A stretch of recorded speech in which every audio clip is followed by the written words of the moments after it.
अस्सलामुअलैकुम वरहमतुल्लाहि वबरकातुहू। नाजरीन, BH दवाखाना यूट्यूब चैनल की जानब से आज हम आपके लिए एक बेहतरीन नुस्खा लेके आए हैं मौसम के हिसाब से। क्योंकि सर्दी शुरू हो रही है तो बारिशें भी कहीं कहीं हो रही हैं, कहीं नहीं हो रही, इसलिए हम आज मौसम के हिसाब से नुस्खा है। तो जो हमारे बहन भाई बेटियाँ बहनें भाई बच्चे नए आए हैं हमारे चैनल पे, वो हमारे चैनल को सब्सक्राइब कर लें, ताकि घंटी का बटन ज़रूर दबाएं ताकि हमारी हर आने वाली वीडियो आप तक बआसानी पहुंच सके। तो नाजरीन,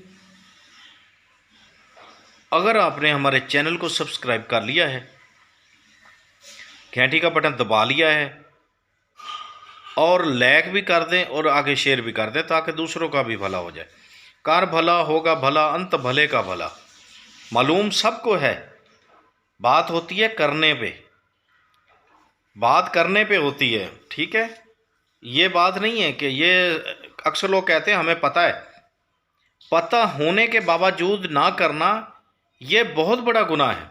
अगर किसी को समझ नहीं है फिर तो खैर है, अगर समझ होने के बाद भी तुम गुनाह करते हो या कोई वो गलती करते हो तो फिर आप खुद ही सोच लें। इतने अक्लमंद तो आप हैं ही ना कि आपको बात दूसरा समझाए तो आप आगे से कहते ये हमें पता है कि भला करेंगे भला होगा, लेकिन करना नहीं है। करें, एक तो वीडियो पूरा देखा करें, दूसरा वीडियो को लाइक किया करें, शेयर किया करें, घंटी का बटन ज़रूर दबाया करें। हम आपसे पैसे नहीं मांगते, मानते हमारा फ़ायदा है, लेकिन आपकी तो हम रहनुमाई करते हैं, फीस बिल्ला कर रहे हैं। वीडियो 1-2 मिनट सेकेंड की होती है, बल्कि 5-6 सेकेंड की होती है। 1 मिनट की भी होगी तो कोई टाइम नहीं ज़ाया होता, ठीक है। लेकिन अपना भी मफाद हासिल करें, दूसरों को भी इसकी रहनुमाई दे, दूसरों का भी भला करें, ठीक है। अल्लाह आपकी खैर फरमाए, अल्लाह आपको अपनी रहमतों के साए में रखे। तो आएँ अब हमको ले चलें नुस्खे की जानब। आपने नुस्खा ये है कि आपने 12 अदद बादाम लेने, अच्छे वाले,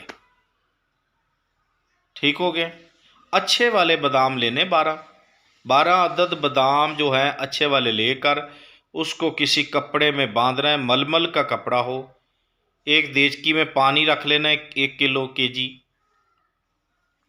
चूल्हे पे हल्की आंच पे रख दें, पहले चूल्हे को तेज़ कर लें, जब पानी उबाल में आ जाए तो उसको स्लो कर दें। अब क्या करना है, वो जो पोटली में 12 बादाम बांधे हुए हैं वो पोटली पानी में ना जाए, ऊपर भाप ने रहे, उसकी जो है ऊपर दे दें ढक्कन, उसकी भाप जो है ना वो आती रहे। 10 से 15 मिनट तक आपने उसको भाप देनी, ठीक हो गया। उसको बाद निकाल लेना है, पानी ऊपर पड़ा रहने देना है। निकालने के बाद आपने बादाम के जो छिलके हैं वो उतार देने। अब जो गिरी है वो इसी तरीके से फिर उसको कम से कम भी 10 मिनट तक भाप देनी है। भाप देने के बाद आपने उस बादाम को उतार लेना है। नीम गर्म, ज़्यादा गर्म ना हो, नीम गर्म खाकर सुबह व शाम, ऊपर से कोई चाय वगैरह ना मिले तो कोई बात नहीं, ठीक हो गया। चाय भी कम पिएं, कम पत्ती वाली पिएं क्योंकि खुश्क होती है। और ये था हमारा आज का नुस्खा। हाँ, बताते चले ये किस चीज़ का नुस्खा है, बोलेंगे कि बताया ही नहीं। तो नाजरीन, ये है खुश्क खांसी के लिए। जिन बुज़ुर्गों को, जिन भाइयों को, जिन माएँ बेटी बहनों को खुश्क खांसी आती है, क्योंकि सर्दी है, नज़ले ज़ुकाम होंगे, खुश्की होगी गले में, ये खुश्क खांसी के लिए है। इसे बनाएं और फ़ायदे उठाएं और दुआ करें हमारे लिए। देखते रहिए हमारा BH दवाखाना यूट्यूब चैनल। अल्लाह हाफिज़।